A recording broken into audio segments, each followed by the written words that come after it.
જામનગરમાં શ્રી કૃષ્ણ જન્માષ્ટમીની ભવ્ય ઉજવણી પૂર્વે હર ઘર ભગવા અભિયાનનો પ્રારંભ કરવામાં આવ્યો.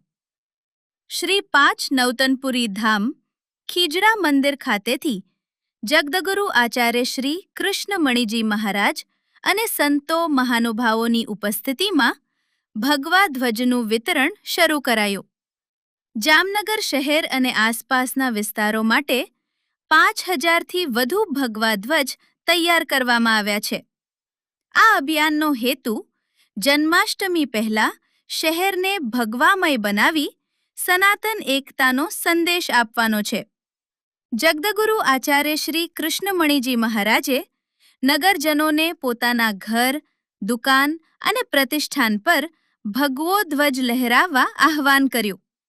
આગામી 4 સપ્ટેમ્બરે સવારે 9 વાગ્યે ખીજરા મંદિરથી 20મી વિશાળ શ્રી કૃષ્ણ જન્માષ્ટમી સાર્વજનિક શોભાયાત્રા પ્રસ્થાન કરશે.